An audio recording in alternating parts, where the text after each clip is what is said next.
Ukraine steeled itself on Monday for what could be the imminent fall of Mariupol to Russian troops as President Volodymyr Zelensky said he believed tens of thousands of people had been killed in Moscow's assault on the strategic southern port city.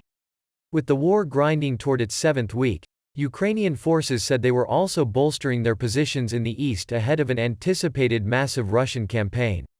Austria's chancellor meanwhile became the first European leader to visit Moscow since the Russian invasion, saying he would raise alleged war crimes in devastated areas around Kyiv that had been under Russian occupation.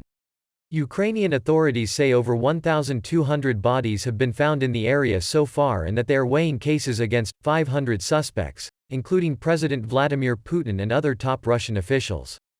French investigators arrived in Ukraine to help probe suspected Russian atrocities in the area, as the European Union earmarked €2.5 million, $2.7 million, to the International Criminal Court for future Ukraine cases. Russia is believed to be trying to link up occupied Crimea and Moscow-backed separatist territories Donetsk and Lugansk in Donbass and has laid siege to Mariupol, once a city of more than 400,000 people. Today will probably be the last battle, as the ammunition is running out, the 36th Marine Brigade of the Ukrainian Armed Forces said on Facebook. It's death for some of us, and captivity for the rest, it added, saying it had been pushed back and surrounded by the Russian army. A pro-Russia rebel leader, Denis Pushilin, said separatist forces had already taken control of the city's port, in comments reported by the RA Novosti news agency. Speaking to South Korea's National Assembly by video link in an appeal for military assistance, Zelensky said Russia had completely destroyed the city and burned it to ashes. At least tens of thousands of Mariupol citizens must have been killed, he said.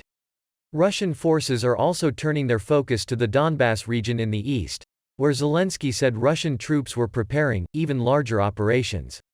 They can use even more missiles against us, but we are preparing for their actions. We will answer, Zelensky said. Lugansk Governor Sergei Gaidai warned that the region could suffer as badly as Mariupol.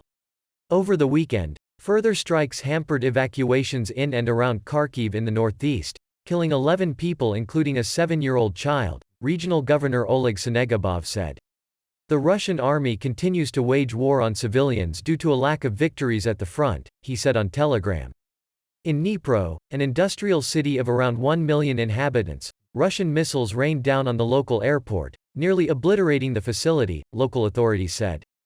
Gaidai said a missile strike on a railway station in the city of Kramatorsk on Friday, which killed 57 people, had left many afraid to flee. He again urged people to leave the region, with 5 humanitarian corridors agreed for Monday. You are alive because a Russian shell has not yet hit your house or basement. Evacuate. Buses are waiting. Our military routes are as secure as possible, he wrote on Telegram. Russia has denied carrying out the strike. Over the weekend, nearly 50 wounded and elderly patients were transported from the east in a hospital train by medical charity Doctors Without Borders, MSF, the first such evacuation since the Kramatorsk attack. Electrician Evan Perepelitsia was rescued after he lost his leg in shelling in his hometown of Herski. We hope that the worst is over, that after what I've been through, it will be better, said the 30-year-old after arriving in the western city of Lviv. On the diplomatic front, EU foreign ministers were meeting Monday to discuss a 6th round of sanctions, with concerns that divisions over a ban on Russia gas and oil imports could blunt their impact.